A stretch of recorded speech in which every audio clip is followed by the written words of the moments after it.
Skip, give us an overview, please. Yeah, I thought we set the table really early, took the momentum in the game early in the game, settled Jake down a little bit early, and then having the long inning in the second inning was even tougher on him because you sit there, you don't get to play catch in a dugout even though it's hot, and you only get 5 warm-ups in between. But I thought the defense played really good. They're a really tough lineup. Credit to them. They fouled a lot of pitches off and grinded bats out on you. In the middle innings, we kind of kept going, and then really helped us late to score a run to take the momentum back on our side. I think that's the biggest difference is we gathered the momentum and kept the momentum and then gave it away and then got it back. And really proud of the kids or not kids, young men for battling and grinding out pitch to pitch. Okay, we'll open it up for questions for the student athletes. Just raise your hand, we'll get a mic to you. And we're starting over here in the back. Eddie Radosevich, Soonerscoop.com. Jake, just as far as settling in after Jordan Thompson's 3-run homer, seemed like you were much more comfortable. I think you sat down 11 of 13 there. I mean, with our offense coming out, that hot early, it really does settle you down. And then I just really tried to just execute one pitch at a time. Okay, still we have a lady in the back. Okay. Mitch Sherman from The Athletic. Hey, Jackson, you guys went to Florida, took care of them, took care of A&M today at the start of this thing. You may be around this place long enough to call those opponents conference members at some point. Does it feel, is there anything extra in your step, any extra pep in your step when you're going against those opponents, knowing what the future of this program holds? Honestly, we talk about it all the time. It's the opponents are cool and all, but we're just playing against the baseball. It's the same game, just against a different opponent. It's always fun to go out there and win and compete against the best people in the country, so we're excited to do that. Aaron Fitt. Aaron Fitt, D1 Baseball. Jackson, 2 things, if you don't mind. First of all, just the grand slam there in the 4th inning. Would you mind taking us through that at bat and describing your emotions? What did it felt like hit a grand slam on this stage? I didn't know that it was only the 3rd one ever hit in this park in the College World Series, so I thought that kind of heightened it a little bit for sure. Going through the at bat though, they had that little pitching meeting, and I knew I wasn't going to be late to the fastball. Struggled early against left-handed pitchers early in the season. I've been working hard on that, working on diagnosing pitches, separating balls and strikes. So I saw a pitch out of the hand, nice fastball, and just tried to put a good swing on it. I think we have a Zoom question. We'll go to Jenny with a question. Jenny, please go ahead. Yeah, this is Jenny Carlson with the Oklahoman. Hey, Trevin, can you talk about coming in there in the 7th and obviously got a couple runs off you, but just the pressure there to get the runs stopped, your mentality, and then how you felt the rest of your performance those last 2 innings went? Well, I was just trying to pitch with a lead really the whole time. I really wasn't trying to go in there and strike everybody out or anything like that. And it was really easy for me to settle in, with the lead like that. And I was assuming we were going to go put up some more runs, and we did in the 9th. We got another one back, and that's just what our offense does. It's relentless. So you can go in there and just throw it right in the middle if you want to. It doesn't matter because we're going to score runs and they're going to make plays behind you. Okay, back over here. John Hoover, all Sooners. I spoke with Kyler, for all 3 players, please, Jake, Trevin, and Jackson. I spoke with Kyler right after the game, and he said it was important for him to be here to support you guys. I wonder if you could relay kind of what your thoughts were about his message last night and then him being here to support you guys today. Kyler just told us basically, this is every kid's dream, and don't play tight just because you're in it. And I think we did a really good job of that, and I don't know if, it was his doing of us doing that, but, it definitely didn't hurt a guy of his an athlete of that caliber talking to us and, him understanding the moment. And then I think the best part of that was, you got John Spikerman, a true freshman, goes in there and his first at-bat of the game gets a bases-loaded walk, and Jackson Nicholas, true freshman, going out there and did the exact same thing. So those are 2 freshmen that are on the biggest stage in the world for college baseball, and they go in there and have really poised at-bats. And I think Kyler Murray kind of, that's kind of what he was getting at whenever he was talking to us, just things like that. We'll go back to Zoom here. Let's go to Justin. Justin, please go ahead with your question. Hey, Jackson. Appreciate your time. Bit of an off the beaten path question, but just you guys have been on the road a lot this postseason, you know, with the Big 12 tournament and then the regional and super regional. Just, I guess, what kind of goes into getting comfortable in the hotel room and stuff like that? What are some must-haves for the road when you're traveling? How do you just manage to stay comfortable on the road? We like to keep it loose. We like to have fun on the road. We started off on the bus rides when we were doing those early in the year. We keep it light on the bus, play games. Traveling recently, it's been a blessing to be able to travel the way we have with the planes and the first-class experience that OU is offering us. And in the hotel, they feed us well, so we don't have to worry about food. But we've been playing a lot of MLB The Show in our downtime, kind of because we can't stay away from baseball. But when the games were going on during the super regionals and regionals, we were always locked in on baseball, never really stopped thinking about the game, and I feel like that's helped us stay locked in. Okay, here in the back, to the left.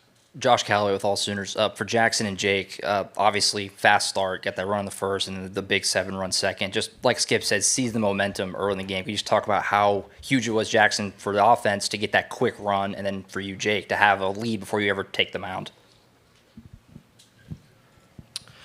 In our advanced meeting, we talked about being a team of Davids and attacking the giant. That's kind of been our team motto lately. We just want to go attack the game, play with no fear, and we had a game plan. We wanted to execute it early. We did. We jumped on them, and it kind of led to our victory. Getting that early run, it really allows you to just settle down and make pitches and let your defense work behind you. Okay, Kirk. Yeah, for Trevin and Jackson. Your name and I forgot. Kirk Bowles from the Austin American-Statesman. I was curious what quality you feel like Skip Johnson brings to the club that maybe, props you guys up and, help lead to this season. And are you guys rooting for Texas to play them on Sunday? I'm not going to address anything about Texas, but I think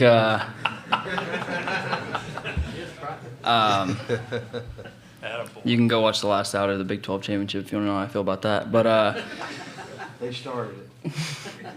but yeah, Skip keeps it loose, as you can tell right now. So that's nice. I've been in a program where the head coach was hard nosed and iron fist, and I've been in a program where it was the complete opposite, and it was just whatever the players wanted to do. And here we get a kind of a happy medium of that, and guys that have never been in another program probably don't understand that as much as I do, but.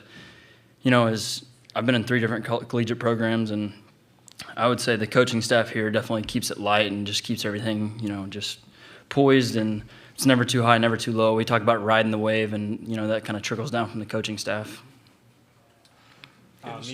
Me being a true freshman, this is all new to me. Everything about this is a new experience, and Skip has really helped develop me as a player and a man early in the fall. He was hard when he needed to be hard on me. He was light when he needed to be light on me. Helped me get acclimated to playing. Gave me a shot where not a lot of other programs would. And he likes to keep it fun. He likes to joke around. He likes to give us a hard time at practice. On the road, we keep it light. But it's also discipline. We are a disciplined team, and he instills that in us. What's up? At the end of the day, like I said earlier, we're just going to go out there and play baseball. It doesn't matter who we play. Okay, this will be our last question for the players back here. Eddie Radosevich, Soonerscoop.com. Just Jackson again. Just as far as what you guys have been able to do as freshmen, have you had during those downtimes been able to talk to Wallace or Spike or whoever about what you guys are accomplishing, and especially going into this stage and today? I'm really close with John Spikerman. We're probably my best friend on the team. We hang out a lot, so we've been able to keep it. We had to download about everything. We chat about what's going on, how we're feeling, how to stay loose, how to experience, how to take everything head on and stay under control. Because it's easy to get under control at this stage and being this young, but trying to, like we said earlier, ride the wave. And we know we're going to struggle. We know we're going to have highs and lows. So just trying to maintain a steady pace. Okay, man, thank you, and we'll see you Sunday night. Remember that all locker rooms are closed to all media at all times, but check with Tyler here, and he'll get you set up if you have any other special requests.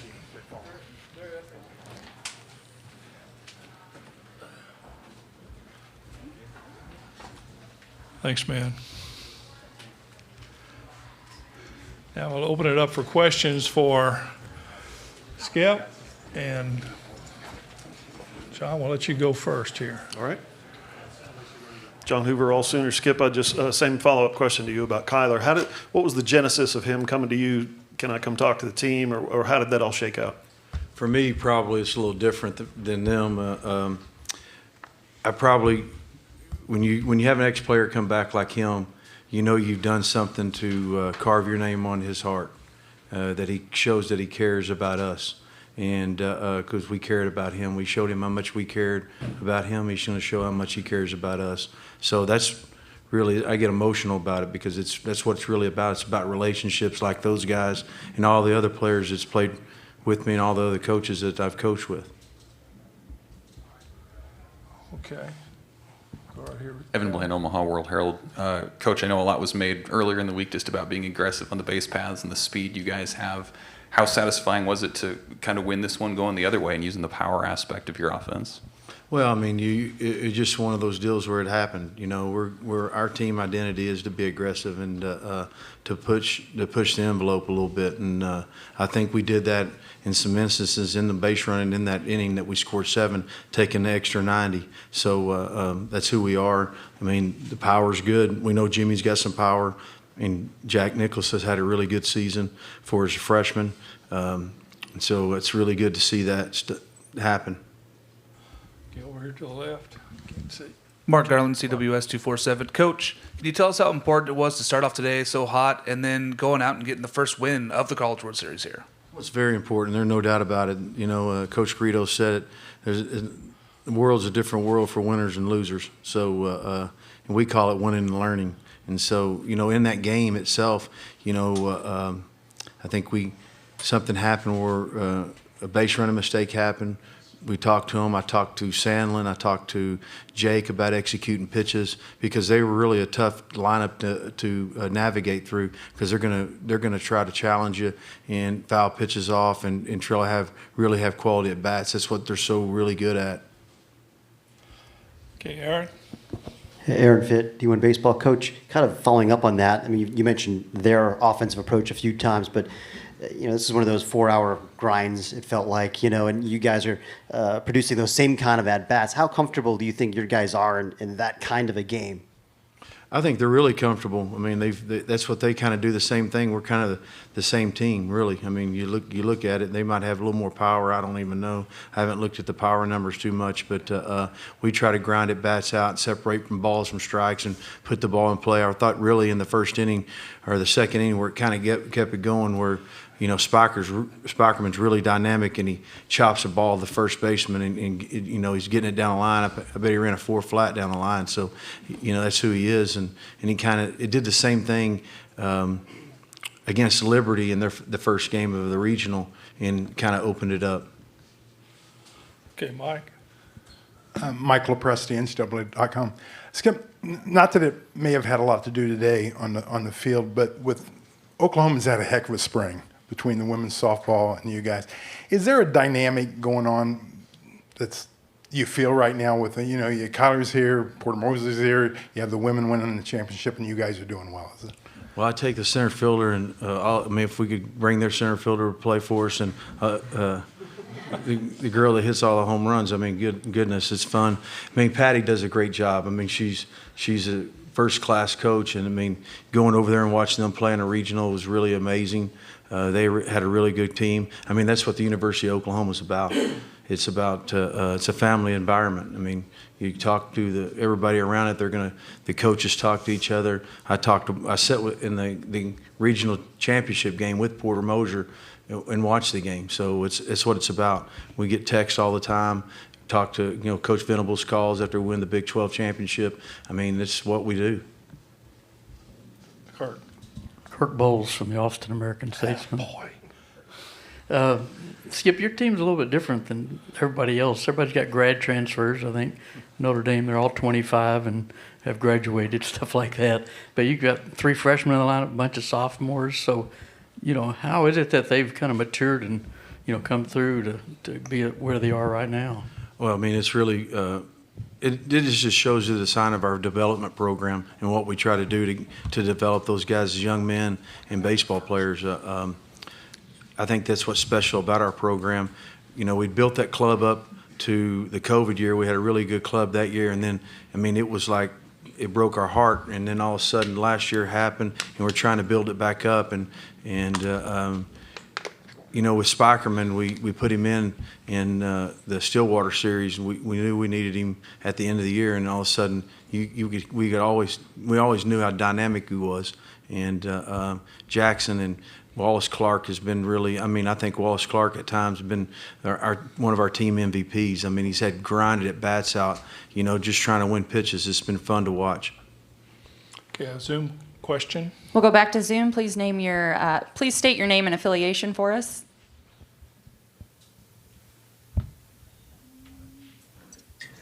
Hey, Tarek Mostry and Norman Transcript. You've talked about wanting to see your team react the right way to playing in some of these new environments. Obviously, it's not as different as playing in Arlington, but how do you feel like the team reacted? Obviously, the batters were seeing the ball pretty well early, but how do you think they did in general? I thought they reacted well. It's a lot different than Globe Life because it seemed like it was about 20 degrees different. I can tell you that right now. But it was, you know, the environment, the adrenaline of the environment, it'll take a lot of toe out of you. You got to really focus on pitch to pitch. That's what we talk about, winning pitches, and the game's played one pitch at a time. I mean, I learned that from Coach Garrido and Coach Harm at the University of Texas when I was coach for them. But and really, in this environment, that's really what it's about. It was really awesome to hear Jackson talk about when somebody talked about you're ready to play the University of Texas. It's really about playing against the baseball.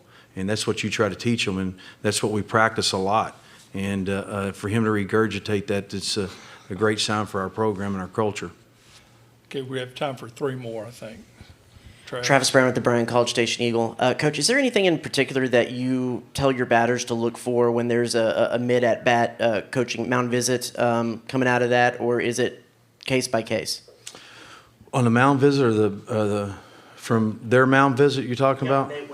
No, I mean, no, not really. I mean, you're just trying to win pitches and just try to beat the infielders with 2 strikes. All you're trying to do is beat an infielder with a pitch, put the ball in play, try to create as much chaos and pressure as you can, and grind at bats out. I mean, that's the biggest thing. Is that what we try to do is try to grind at bats out from one pitch and try to win pitches. And one pitch is a lifetime. It might not seem like it, but it is. Okay, Josh. Yeah, Skip, Josh Cow with AllSooners.com. I was hoping you could talk about just the job that Trevin did, obviously limiting the damage in that 7th inning, but then also shutting it down from there, and just what it's been like as a coach the last month plus. He's just he's been so good in the back end for it. What it's like knowing you have a guy you can turn to at the end to get those big outs. Yeah, I want to get David out there for an inning because just to get him out there to no better time to get him out there for it. He's probably going to start the 3rd game, and so to get him comfortable. Whatever happened, it didn't matter. But having Trevin as a safety net there, he's what we talk about. The guy can throw 2 pitches for strikes, even 3 at times. He can fill his position and he can hold runners, and that's what you have. And he loves that moment. Sometimes he wills that stuff on himself at times to be really competitive. And he really, when we talk about the intangibles, every coach in this World Series can go out and evaluate if a guy can throw hard and got a good breaking ball or whatever. But it's the difference is every coach is trying to find the guys with the intangibles, the guys that pitch with their head and their heart and their gut. And that's what really it's about. It's pitching with your head and your heart at the end of the day. Okay, our final question. Hey, Coach, Lee Benson from KWTV in Oklahoma City. I know the TV broadcast mentioned that Brett's hand was not too good, so just curious your thoughts on Brett's hand. And then also Kendall, how is he doing after taking that hit by pitch? Well, I didn't get to talk to Kendall. I talked to Brett and just told him I was sorry, because he'd worked really hard and his at-bats got a whole lot better. I'm just proud of these kids because they're just a team full of Davids. That's all they are, the guys that really believe in each other. And I have to say that because that's what it's about, really. And, I mean, for him, he started really turning the corner on having quality at-bats, and that was really, really big. Skip, thank you. See you Sunday night. Reminder that this news conference will be posted on video, and then the ASAP